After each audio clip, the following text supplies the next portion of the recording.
Hi అండి, welcome back to our channel. ఈరోజు మన వీడియోలో వెనీలా స్పాంజ్ కేక్ ఇంట్లోనే చాలా ఈజీగా ప్రిపేర్ చేసుకోవచ్చండి. న్యూ ఇయర్కి మీరు కూడా ఇలా కేక్ని ఇంట్లోనే ప్రిపేర్ చేయండి. చాలా ఈజీగా సింపుల్ ప్రాసెస్లో చూపించబోతున్నాను. వీడియోని స్కిప్ చేయకుండా చివరి వరకు చూడండి. వీడియోని చూస్తున్నారు కానీ లైక్ చేయడం లేదండి. ప్లీజ్ లైక్ చేయండి. మీరు లైక్ చేయడం వల్ల వీడియో అనేది మరికొంతమందికి వెళ్తుందండి. పక్కా కొలతలతో చూపించబోతున్నాను. వీడియోని స్కిప్ చేయకుండా చూడండి. లేట్ చేయకుండా వీడియోలోకి వెళ్ళిపోదామా. ముందుగా స్టవ్ వెలిగించి ఇలా మందపాటి గిన్నెని కానీ కుక్కర్ కానీ పెట్టుకోవాలండి. దీంట్లో సాల్ట్ వేసుకొని ఇలా స్ప్రెడ్ చేసుకోవాలి ఈవెన్గా. సాల్ట్ కానీ ఇసుక కానీ వేసుకోవచ్చు. ఇలా ఒక స్టాండ్ పెట్టుకొని ఒక 10 నిమిషాలు మీడియం ఫ్లేమ్లో ప్రీ హీట్ చేసుకోవాలి. గోధుమ పిండి కానీ మైదా పిండి కానీ తీసుకోవచ్చండి. నేను గోధుమ పిండి తీసుకున్నాను. 350 గ్రామ్స్ గోధుమ పిండిని ఇలా జల్లించుకొని ఒక బౌల్లో వేసుకోవాలి. జీడిపప్పు, baking soda, baking powder, vanilla essence కానీ లేదా ఇలాచీ పౌడర్ వేసుకోవచ్చు. పావు కప్పు పాలు తీసుకున్నాను. ఇలా షుగర్ని 200 గ్రామ్స్ తీసుకున్నానండి. పెరుగుకు బదులు ఎగ్స్ కూడా యాడ్ చేసుకోవచ్చండి ఈ కేక్లో. పెరుగు అనేది పొల్లగా కాకుండా మరీ చల్లగా కాకుండా కొంచెం రూమ్ టెంపరేచర్ ఉన్న పెరుగుని తీసుకోవాలండి. ఆయిల్ కూడా 1/2 కప్ తీసుకున్నాను. పెరుగు కూడా ఆయిల్ ఎంత తీసుకున్నామో పెరుగు కూడా అంతే తీసుకోవాలండి. ఈ షుగర్ని మిక్సీ జార్ తీసుకొని ఈ షుగర్ వేసుకొని బాగా మెత్తటి పౌడర్ కింద చేసుకోవాలి.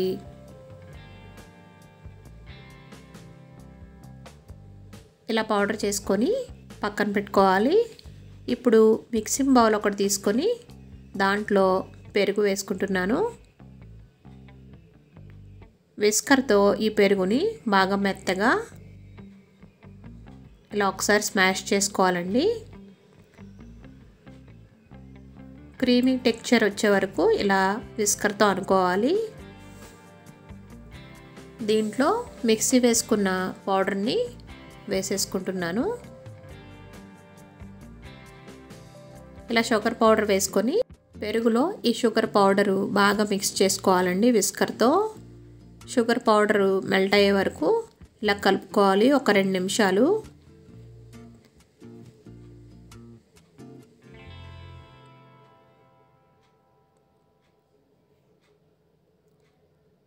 మనం ఇలా కలుపుతున్నప్పుడు ఇలా క్రీమీగా అనిపిస్తుందండి. అలా క్రీమీ టెక్స్చర్ వచ్చే వరకు కలుపుకోవాలి. జల్లించుకున్న ఈ పిండిని ఇందులో వేసుకోవాలి. ఆయిల్ కూడా యాడ్ చేసుకోవాలి.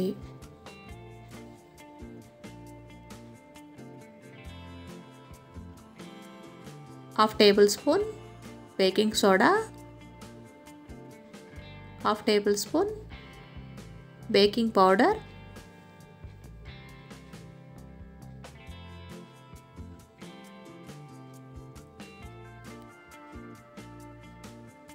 వెనిలా ఎసెన్స్ 2 టేబుల్ స్పూన్ వేసుకుంటున్నానండి. ఇది లేకపోతే స్కిప్ చేయొచ్చు. ఇలాచీ పౌడర్ వేసుకోవచ్చు ఫ్లేవర్ కోసం. ఇలా వేసుకొని ఈ మొత్తాన్ని విస్కర్తో బాగా కలుపుకోవాలండి. ఉండలు లేకుండా నిదానంగా ఒకటే యాంగిల్లో కలుపుకోవాలి. విస్కర్తో కొంచెం టైం పడుతుందండి ఇలా కలుపుకోవడానికి. మిక్సీలో వేస్తే ఫ్లఫీగా రాదండి కేక్ అనేది. అందుకని నేను విస్కర్తో ఇలా ఉండలు లేకుండా బాగా కలుపుకుంటున్నాను.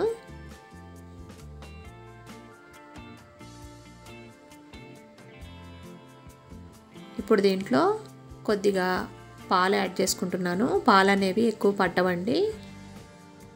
ఒక 3-4 టేబుల్ స్పూన్ల పాలు అయితే సరిపోతాయి. ఇలా పాలు వేసుకొని బాగా కలుపుకోవాలి. మనకి ఇలా కలుపుతున్నప్పుడు పిండి అనేది కొంచెం పలచగా అనిపిస్తే కనుక కొంచెం పిండిని యాడ్ చేసుకోవచ్చు. లేదా చిక్కగా అనిపిస్తే కొన్ని పాలు యాడ్ చేసుకోవచ్చండి. మనం ఇలా కలుపుకున్నప్పుడే కొంచెం టేస్ట్ కూడా చెక్ చేసుకోవచ్చు. షుగర్ అనేది ఎక్కువ అయితే కనుక కొంచెం పిండిని యాడ్ చేసుకోవచ్చు. ఇలా క్రీమీ టెక్స్చర్ రావాలండి. వీడియోలో నేను చూపిస్తున్న విధంగా ఇలా వస్తేనే కేక్ ప్యాటర్న్ అనేది పర్ఫెక్ట్గా ఉన్నట్టు. ఇలా కలిపేసుకొని పక్కన పెట్టుకుందాం.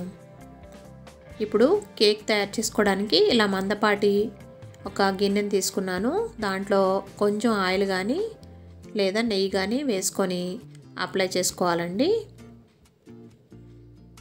గిన్నె మొత్తానికి ఇలా ఆయిల్ అప్లై చేసేసుకొని ఇప్పుడు ఇలా ఆయిల్ అప్లై చేసుకున్న తర్వాత దీంట్లో 1 టేబుల్ స్పూన్ మైదా పిండి వేసుకుంటున్నాను. ఇలా పిండి వేసుకొని ఈ గిన్నె మొత్తానికి ఇలా కోట్ చేసుకోవాలండి.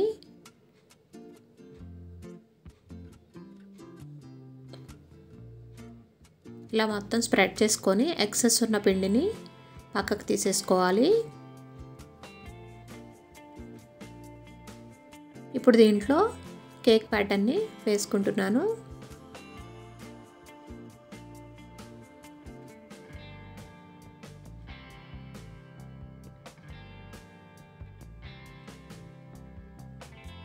పిండి మొత్తాన్ని ఇలా వేసేసుకొని గిన్నెని ఒకసారి అలా ట్యాప్ చేసుకోవాలి.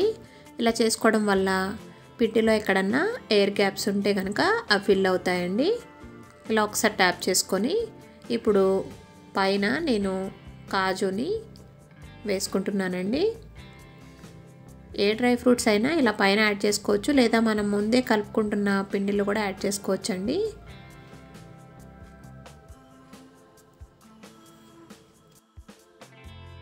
ఇలా రెడీ చేసుకున్న తర్వాత ఇప్పుడు ఈ గిన్నెని కుక్కర్లో ఈ స్టాండ్ మీద పెట్టుకోవాలండి. ఇలా పెట్టుకొని కుక్కర్ మూత పెట్టుకోవాలి. విజిల్ లేకుండా గ్యాస్ కట్ తీసేసి కుక్కర్ మూతను పెట్టుకోవాలండి. విజిల్కి బదులు చిన్న గ్లాస్ కానీ ఏదైనా గిన్నె కానీ పెట్టుకోవాలి. 30 to 40 మినిట్స్ పడుతుందండి కేక్ అనేది బేక్ అవ్వడానికి. ఫ్లేమ్ని ఒక 5 నిమిషాలు మీడియం ఫ్లేమ్లో ఉంచుకొని 5 నిమిషాల తర్వాత 30 మినిట్స్ లో ఫ్లేమ్లో పెట్టుకోవాలండి. మనకి 30 మినిట్స్ తర్వాత కేక్ అనేది ఒకసారి ఇలా చెక్ చేసుకుందాం. నైఫ్ కానీ ఫోక్ స్పూన్ కానీ ఇలా ఒకసారి కేక్లో పెట్టామంటే కేక్ అనేది అంటుకోకుండా ఉంటే కనుక కేక్ అనేది బేక్ అయిపోయినట్లే. కేక్ రెడీ అయిపోయింది. ఇప్పుడు స్టవ్ ఆఫ్ చేసేసుకొని ఈ కేక్ని ఆ గిన్నెలోంచి తీసేసుకొని ఇలా పూర్తిగా చల్లారనివ్వాలండి. కేక్ అనేది పూర్తిగా చల్లారితేనే మనకి కరెక్ట్గా కేక్ అనేది విరిపోకుండా వస్తుంది. ఇలా చల్లారిన తర్వాత కేక్ చుట్టూ ఒకసారి చాక్తో ఇలా అనుకున్నామంటే మనకి కేక్ అనేది ఈజీగా వచ్చేస్తుంది అంటుకోకుండా. ఇలా ఒక ప్లేట్ పెట్టుకొని కేక్ అనేది ఉల్టాగా బోర్లించామంటే మనకి కేక్ చక్కగా వచ్చేస్తుంది. కేక్ అనేది రెడీ అయిపోయిందండి. చాలా ఈజీగా సింపుల్ ప్రాసెస్లో చేసుకోవచ్చు. ఒకసారి ఇలా తిప్పుకున్నామంటే మనము పైన పెట్టుకున్న డ్రై ఫ్రూట్స్ అనేవి చక్కగా పైనే ఉన్నాయి కదా, చాలా అందంగా ఉంది కదా. ఇప్పుడు కేక్ అనేది మీకు కట్ చేసి చూపిస్తాను నేను. మనం కట్ చేస్తున్నప్పుడే కేక్ అనేది ఎంత స్మూత్గా ఫ్లఫీగా వచ్చిందో అర్థమైపోతుందండి.